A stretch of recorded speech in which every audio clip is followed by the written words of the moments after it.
नमस्कार दोस्तों। कहानियों की श्रृंखला में आज सुनेंगे राजी सेठ जी की कहानी अनावृत कौन। लेकिन उससे पहले मेरा आपसे विनम्र अनुरोध है कि अगर मेरे द्वारा सुनाई हुई कहानियाँ आपको अच्छी लगती हैं और अभी तक आपने अगर मेरे चैनल को सब्सक्राइब नहीं किया है तो सब्सक्राइब ज़रूर करें, लाइक करें और अपने दोस्तों और परिचितों में शेयर भी करें। बेल आइकन दबाना बिल्कुल भी ना भूलें। आज सुनिए अनावृत कौन। बातें तो सब इसी तरह शुरू होती हैं, किसी एक क्षण से, दूध में पड़े जामन के एक बूंद की तरह, जो द्रव्य की सारी तासीर को आद्यंत बदल देती है।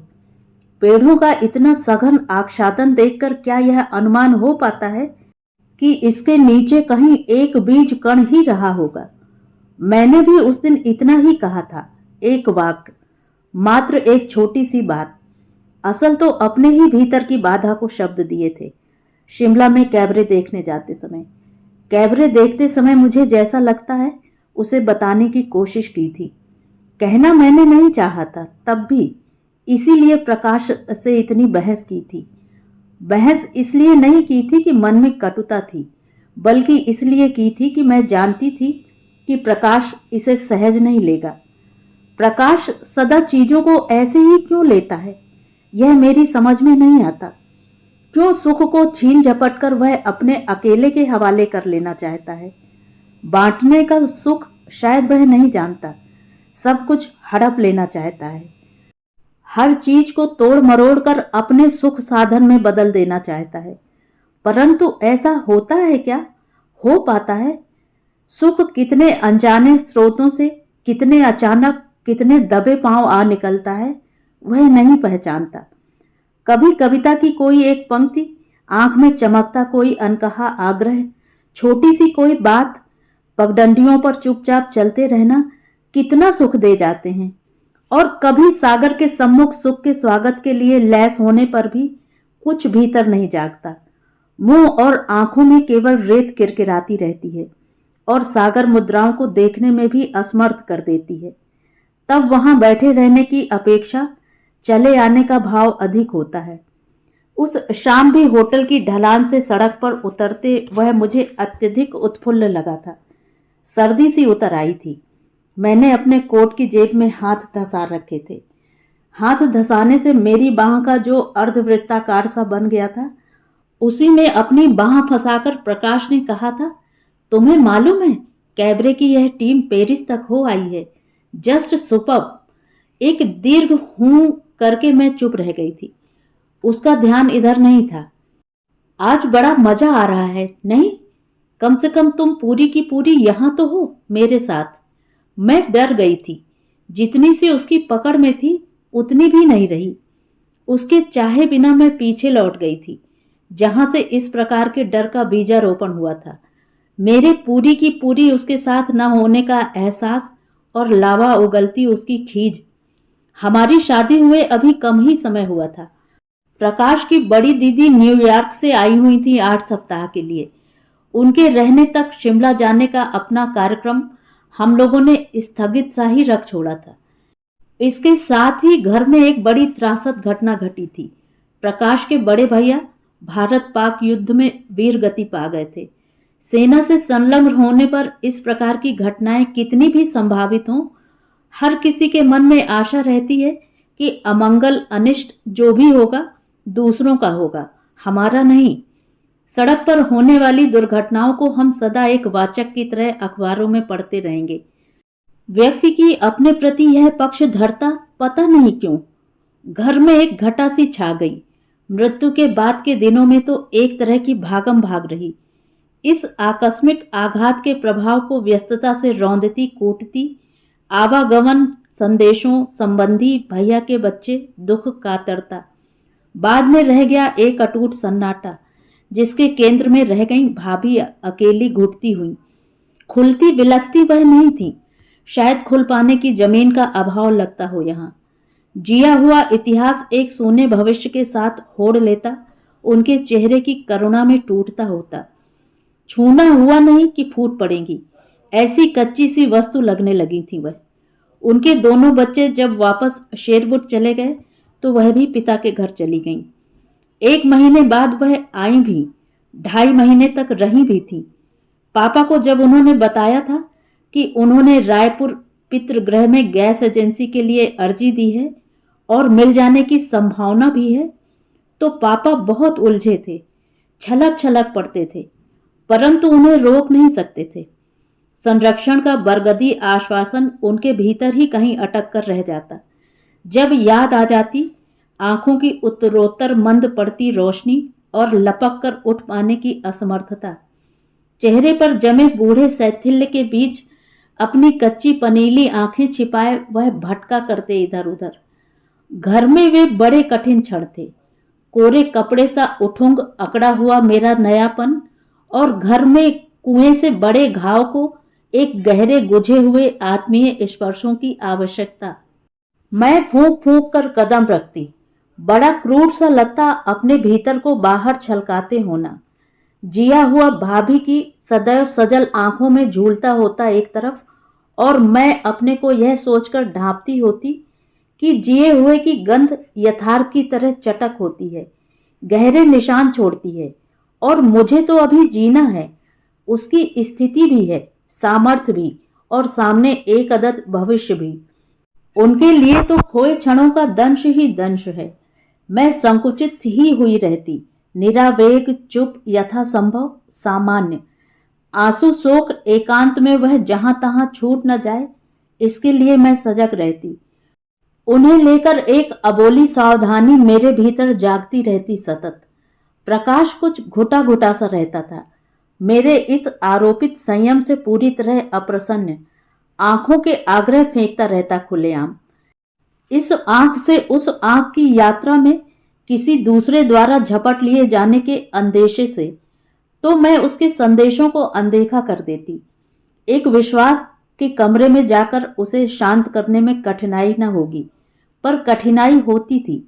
रात को दरवाजा बंद कर लेने के बाद उसकी दबी हुई खींच एकाएक उद्दंड हो उठती। उस दिन दरवाजा बंद करते ही वह बोला, क्या तुम कभी कभी भी इस सारी दुनिया को भूल नहीं सकती? यह सारी दुनिया कौन है?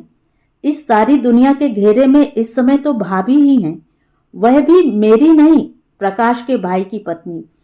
परंतु उसे मैंने प्रकट में नहीं कहा यह ही, भाभी को दिन भर यूं देखते अपनी शादी के नएपन पर गिल्ट होने लगता है। प्रकाश कुछ न बोला, टाई की गांठ ढीली करता कमरे में टहलता रहा। संयम की कमान में कसी सारे दिन की तैनात सतर्कता से अचानक मुक्त सा महसूस करते हुए मैं बिना कपड़े बदले हाथ पैर फैलाकर पलंग पर पसर गई। यह पसर जाना मुक्ति के क्षणों के जीने समेटने की तैयारी सा हो जैसे। प्रकाश ने तेजी से गर्दन घुमाई। नाइटी पहनना जरूरी नहीं है क्या? तुम इस वक्त अपने कमरे में हो, क्या यह भी बताना पड़ेगा तुम्हें? वार था, हथियार चाहे उसके हाथ में कोई भी नहीं था। जानती हूं, मैं झटके से उठ बैठी। जाने कैसा सा पंखों पर ले उड़ने वाला झोंका मेरे अस्तित्व के स्पर्श को भूलकर एक वात्या चक्र की गति में ऐन मेरे सिर पर मंडराने लगा। उसे झटक पाने के लिए मैं तुरंत उठ खड़ी हुई। फिर भी लगा रुई के पोले पोले फाहों की तरह उदासी मेरे मन की धरती पर बैठने लगी है। मैंने तौलिया उठाया और सहज होने के लिए किसी भूली सी धुन को मन में बटोरने और स्वर के हवाले कर डालने का यत्न किया, पर प्रकाश को गुनगुनाहट से सहज हो सकने की मेरी घोषणा अच्छी नहीं लगी। वह झट ही मेरी समझ में आ गया। वह शायद इसे मेरा फिर से अपने में निमग्न हो जाना समझ रहा था। मेरा स्वर अचानक अपने आप गुम हो गया। वॉश बेसिन पर पड़ती धार को मैंने पूरा खोल दिया। प्रकाश की घूरती आंखों के मौन से यह तरल शोर मुझे अधिक अच्छा लगा। मुंह हाथ धोकर शरीर पर नाइटी सरकाकर मैं प्रकाश की कुर्सी के हत्थे पर बैठ गई। चाहती थी प्रकाश महसूस कर सके कि मैं उसके साथ हूं, भाभी के साथ नहीं, इस संसार के साथ नहीं। इस क्षण तो वह अपने मन के साथ बलात्कार करती उदासी के साथ भी नहीं, परंतु प्रकाश स्वयं मुक्ति के क्षण को कैद की सजा सुना चुका था। मुख को मलिन कर देने वाली झल्लाहट को उसने ओढ़ रखा था पूरी तरह। मैं झट सुलह कराने वाले वकील की भूमिका में आ गई। मेरे अपने ही दो भाग हो गए। ऐसे में क्या वैसा भूलना हो पाता है जैसा प्रकाश चाहता है? वह स्वयं ही क्या सदा अपनी चाह के विरुद्ध नहीं चलता? मैंने उसके बालों में उंगलियां उलझा ली। नाराज हो क्या? नहीं। दो टूक झूठ। हो तो? नहीं। नाराज क्यों होने लगा? यही तो मैं भी कह रही हूं। असल में तुम्हें लगता रहता है मैं तुम्हारे साथ नहीं औरों के साथ हूं। लग सकता है। स्वर रूठा हुआ और तेवर चुप्पी में लौट जाने का सा। भाभी की बात और है प्रकाश, वह दुख में है। जब तुमने कैसे समझा कि मैं भाभी के विरुद्ध हूं? विरुद्ध नहीं हो पर वह कारण तो बन जाती हैं। कारण वह नहीं, तुम हो। तुम्हारा रुख। वह फिर तेजी में आने लगा था। मुमकिन है। मैंने एकदम हथियार डाल दिए। उसे अच्छा सा लगा, परंतु दूसरे ही क्षण एकाएक सहज हो जाने में संभवतः उसे अपने पौरुष की हानि भी लगी। अतः वह निर्विकार बैठा सिगरेट पीता रहा। उस क्षण अचानक मेरा वहां से उठ आने को जी चाहा, परंतु एक बार उसके इतना निकट बैठ गई थी तो अपनी मुद्रा बदल लेने का कोई कारण उसके हाथ में सौंप देने को तैयार न हुई। वहीं बैठे मैंने अपना हाथ उसके कंधे पर सरका लिया। इस स्पर्श को वह अधिकार की तरह भोगता रहा, लगभग एक तरफा। ऐसे अधिकार भोग को मात्र सहना ही होता है, वहां से कुछ लौट कर नहीं आता, अपने पास से जाता ही जाता है। प्रकाश को वह रात जितनी मधुर और अधिकारपूर्ण लगी थी, मुझे उतनी ही असह्य और क्रूर। हाथ प्यार के लिए उठते हों, परंतु स्पर्श इतने फौलादी इस्पाती कि स्वामित्व भोग का हिंसक एहसास ही दे पाते हों। अधिकार की हिंसा को प्यार के चोले में आवृत मैंने पहली बार देखा। डर की नींव शायद उसी रात पड़ी थी। उस हिंसा से न केवल डर ही लगा था, मेरा यह विश्वास है कि मैं कुछ भी करती रहकर अपने कमरे में अपनी बाहों में घेरकर उसे मना लूंगी। चकनाचूर हो गया था। भाभी के जाने के बाद घर में जैसे ही कुछ सामान्यता आई, प्रकाश ने शिमला जाने का प्रोग्राम बना लिया। अनुमति लेने की अपेक्षा पापा को सूचित करने की औपचारिकता उसने अधिक निभाई। पापा वैसे भी कुछ न कहते, बोले जरूर जाओ बेटा, मेरी फिक्र न करना, मुझे कुछ नहीं होने वाला। तब नहीं हुआ तो मेजर भैया के निधन के बाद से वह बहुत बिखर गए थे। कपड़ों में डालने वाले नील में मिली कांच की किरचों से मेरे हाथ जख्मी होते देख वह बड़े फड़फड़ाए थे।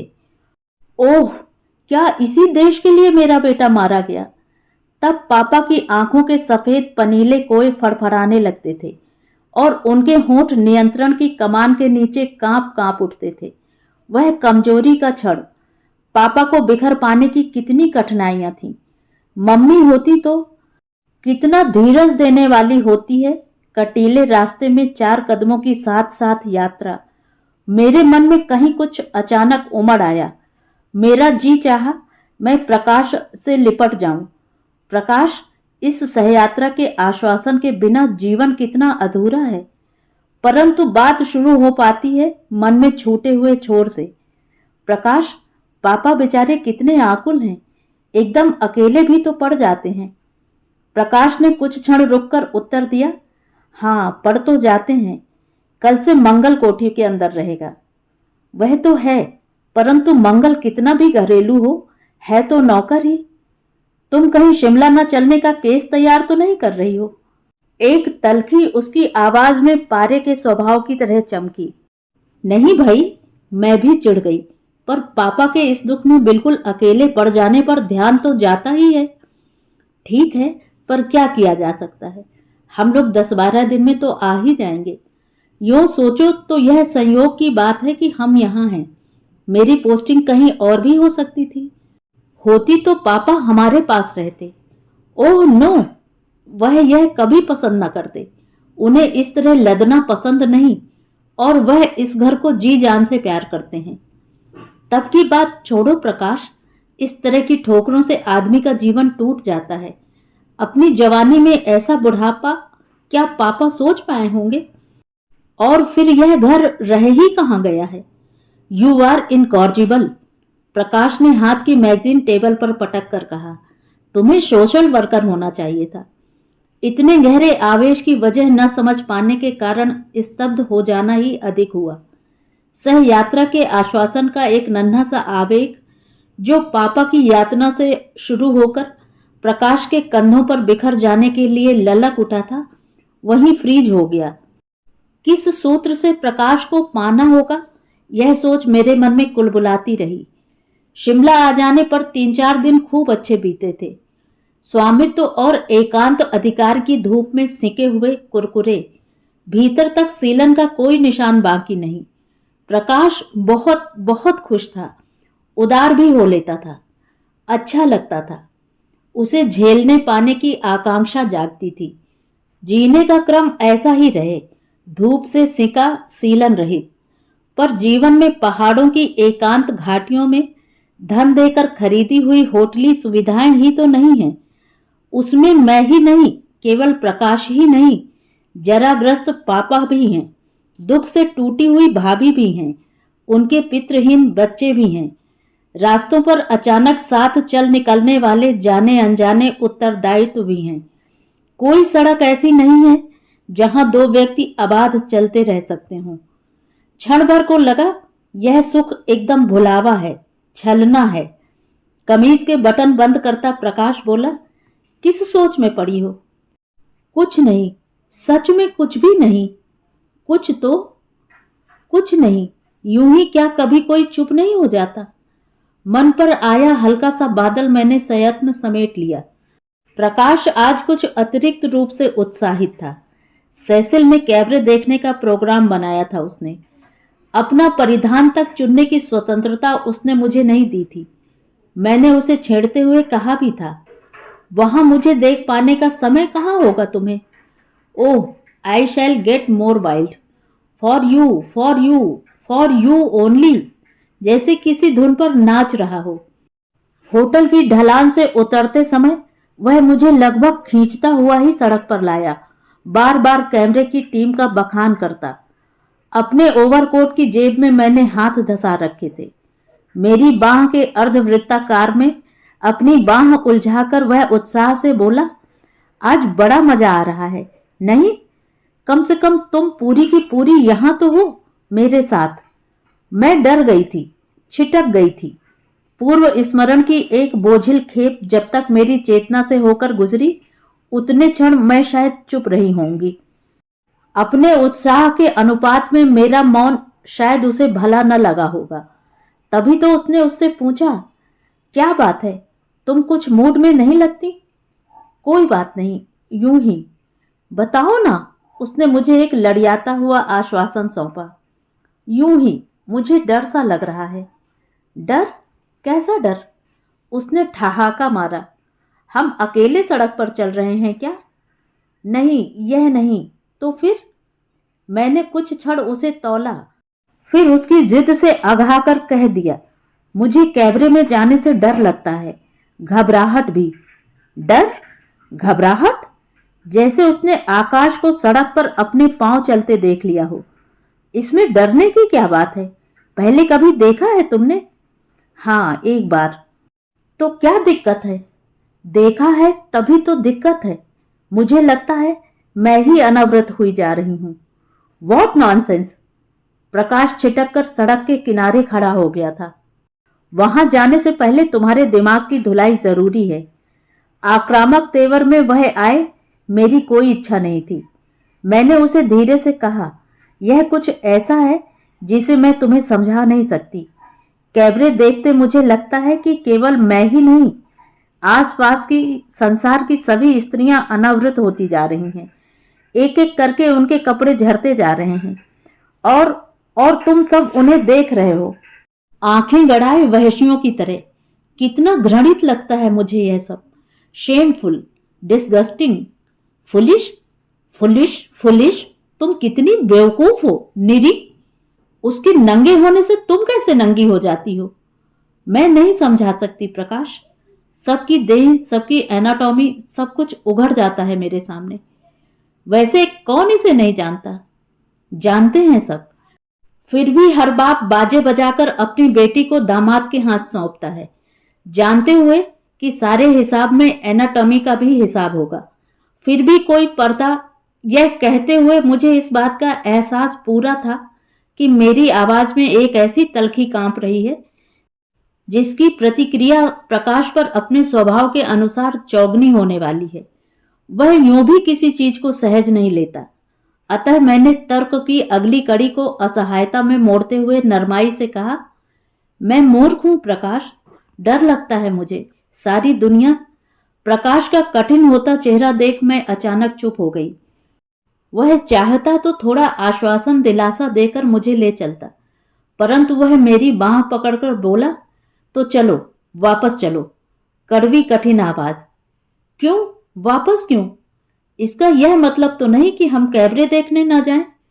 तुमने इतना पूछा तो मैंने तुम्हें मन की बात बता दी, और मैं भी तुम्हें मन की बात बता रहा हूं कि हम नहीं जाएंगे। इन तीनों शब्दों को वह अलग अलग जोर दे देकर बोला था। बिना रुके वह मुड़ा। पास से जाते रिक्शा, जैसे पहाड़ों में होते हैं, को उसने रोका और मेरी बांह घसीटकर मुझे उस पर सवार कराया। यदि हम पैदल जाते तो वह लपक कर गजों आगे चला होता। मेरे साथ साथ चलना उसे असह्य लगा होता। गहरा खेद मन में जागा। अपने को कोसा भी। प्लेजर किलर कहना क्यों जरूरी था? फिर यह अप्रसन्नता क्षोभ में बदलती गई। ऐसा भी क्या कि मन की कोई बात उससे न कही जा सके। खीज तब और भी बढ़ी जब उसने संधि के हर यत्न को ठोकर से उछाल दिया। उसे शायद हर आवेग में से निकलने में समय लगता था। मैंने उसे यहां तक कहा कि मुझे बहुत भूख लगी है, क्योंकि खाना हम होटल में ही खाने वाले थे, परंतु वह उदासीन रहा। रात भर वह भी करवटें बदलता रहा, मैं भी। सुबह ही आंख लगी थी, अतः दिन चढ़े खुली, और वह भी खटपट धरपटक के शोर से। वह सामान बांध रहा था। तुम्हें क्या हो गया है प्रकाश? क्या हम वापस से आ रहे हैं? हाँ, कहकर वह काम में लगा रहा। चीज, जैम, क्रैकर्स, ब्रेड, ये सब चीजें वह एक असहज उतावली में साथ वाले कमरे में टिके मेहता दंपति को दे आया, जैसे जाने के निर्णय को बार बार रेखांकित कर रहा हो। अमंगल की आशंका से वह कुछ घबराए भी, परंतु जरूरी काम पड़ गया है कहकर प्रकाश ने उन्हें चुप करा दिया। प्रकाश ऐसा करके मुझे दंड दे रहा था, स्पष्ट था। एक निर्मम फैसला, सुलह से इनकार करके, समझने समझाने का कोई मौका न देकर। रास्ता एक बोझिल खामोशी में कटा। वह दिखाता रहा कि उसे नींद आ रही है, और मैं दिखाती रही कि मुझे नींद तक नहीं आ रही। घर में पापा पर विचित्र सी प्रतिक्रिया हुई, जैसे समझ ना पा रहे हों कि खुश हो या आशंकित। अनिर्णय के इस क्षण को झेलते हुए वह कुछ कातर ही अधिक हुए। मन नहीं लगा क्या? उन्होंने सहमते सहमते पूछा। फिर याद करके बोले, कहीं मेरी चिंता से तो जल्दी नहीं चले आए तुम लोग? उत्तरदायित्व के सम्मुख मुझे अकेला छोड़कर प्रकाश जल्दी से अभी आया कहकर सीढ़ियां चढ़ गया। क्या प्रकाश की तबीयत ठीक नहीं? पापा की अनुभवी आंखों में कुछ चुभने सा लगा था। नहीं, हाँ, थोड़ी ढीली है। डॉक्टर को बुलवा लो। जरूरत होगी तो बुलवा लेंगे। थोड़े आराम से ठीक भी हो सकता है। पापा आश्वस्त नहीं हुए, यह उनके चेहरे से उसी समय स्पष्ट था, परंतु अंततः मुझे पापा के मुख पर खेलती इन चिंताओं की अवहेलना करनी पड़ी जब लगा कि एक दूसरे प्रकार का संकट सम्मुख है। प्रकाश की चुप्पी अटूट थी।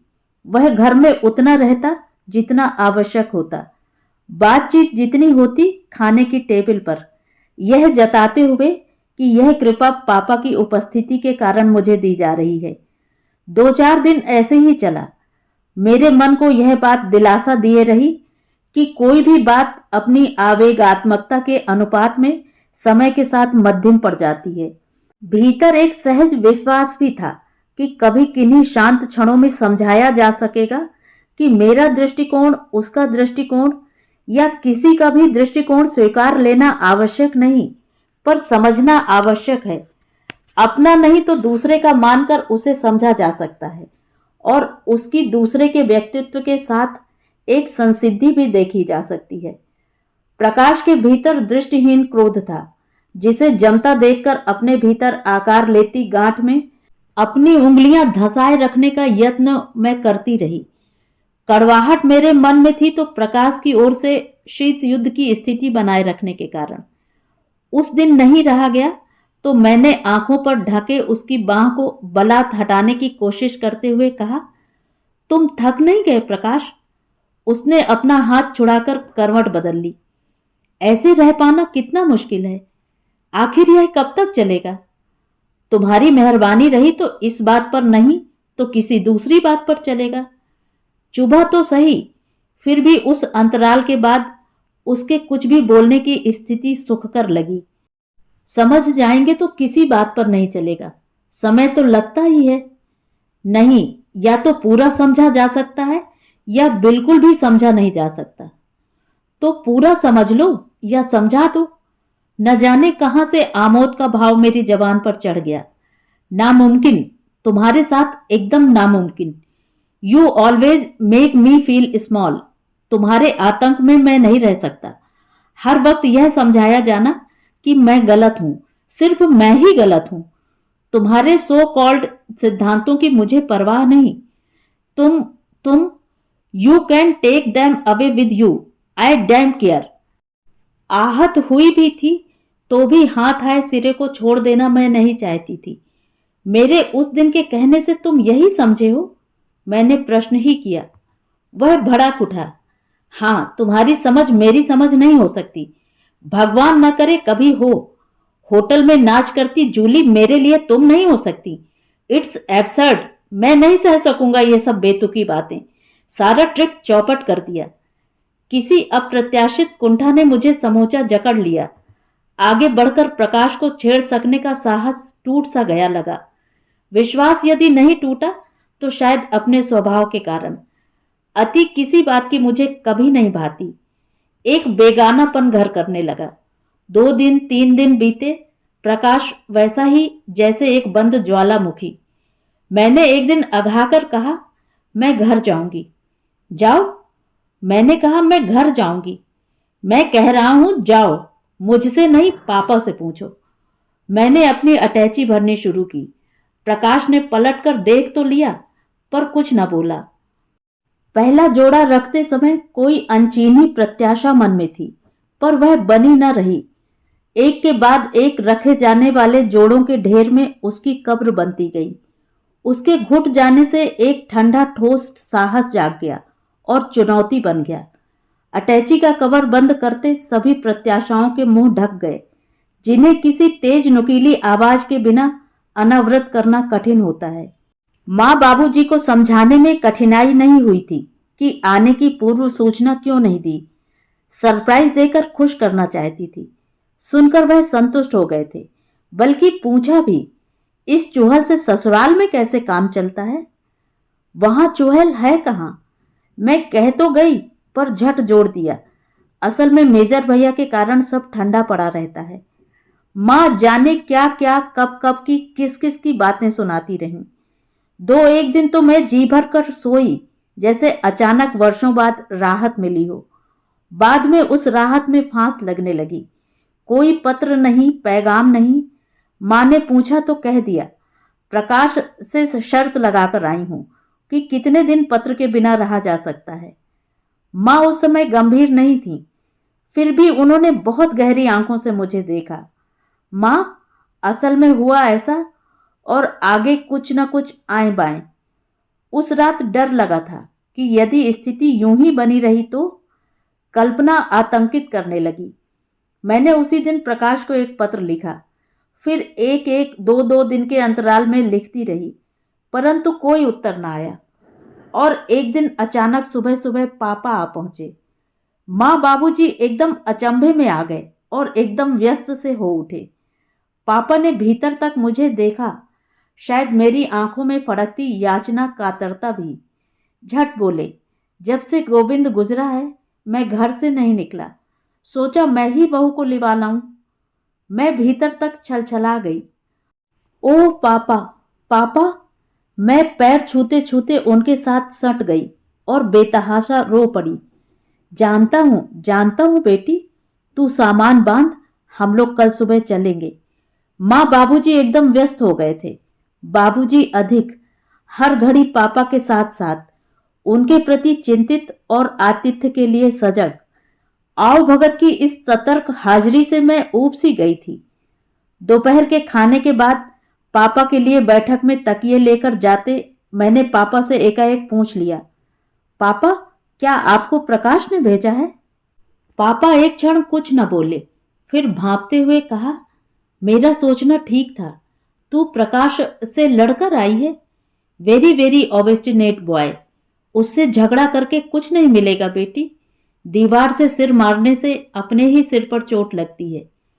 पापा ने मेरी बात का उत्तर नहीं दिया था, मुझे दिलासा भी नहीं दिया था। दीवार से सिर मारते होने की मेरी नियति के छोटे से जिक्र से मेरा भविष्य शब्दबद्ध कर दिया था।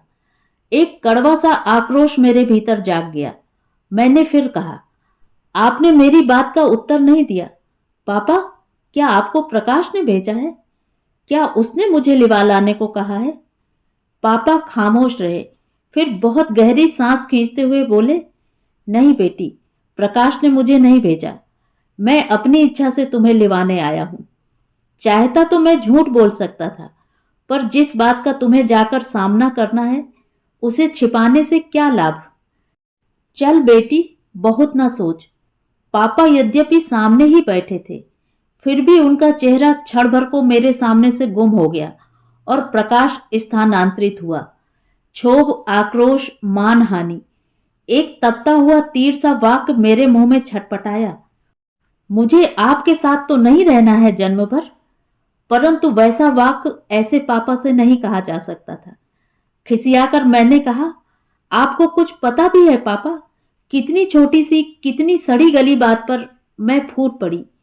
पापा जैसे वात्सल्य का स्तूप, उन्होंने मुझे झट से अपने कंधे से लगा लिया। हाथों की थपथपाहट में अपना हृदय उड़ेलते हुए बोले, जानता हूं बेटी, जानता हूं। ऐसी वैसी किसी भी बात पर वह भड़क जाता है और महीनों मुंह फुलाए रहता है। बिना मां के पला है। पर पापा, हाँ जानता हूं अच्छी तरह। तू घबरा रही है, ऐसे गुजर कैसे होगी? आ मेरे पास बैठ। अंग्रेजी में एक शब्द है, रेजिलियंस, यानी लचक, वह उसमें नहीं है। उसे वह ही सिखाना है तो रेजिलियंट होकर दिखाना तो पड़ेगा। चल बेटी चल, मान न कर। जिस दिन से तू गई है, किसी तेजस्वी लीनता में चमकता पापा का विचारशील चेहरा अचानक पानी की परतों के किनारे आकर खड़ा हो गया। नहीं पापा नहीं, मैं वैसा कुछ नहीं सह सकती। पापा की वैसी आंखें, मरे कबूतरों के पनीले कोए की याद दिलाने वाली, कच्ची मटमैली। पापा ने मुझे घेर लिया। चल बेटी चल, घर खाने को दौड़ता है। घर में प्रकाश ही तो नहीं है ना? मैं कहना जरूर चाहती हूं कि उस घर में मेरा रिश्ता प्रकाश के कारण ही तो है, परंतु पापा को देखते हुए यह बात मुझे झूठ लगती है, एकदम झूठ। मुझे सचमुच लगता है मैं पापा के कारण वापस जा रही हूं, पापा के ही कारण, एक दीवार से सिर फोड़ने को कृत संकल्प होकर। और मुझे अचानक लगा पापा प्रकाश के तीरों की नुकीली चोटों के और मेरे बीच खड़े हैं, मुझे ढके हुए, पूरी तरह सुरक्षित किए हुए। अनावृत अकेला कोई है तो प्रकाश, घुन्नाता भुनभुनाता, सुख के लिए हाथ पैर पटकता और पा सकने के कौशल और चतुराई से पूरी तरह अपरिचित, अकेला, पागल, जिद्दी बच्चा। क्या हुआ है मुझे अचानक कि मैं फुर्ती से सामान बांधने लग गई हूं। तो ये थी कहानी। कहानी आपको कैसी लगी? कमेंट करके जरूर बताएं।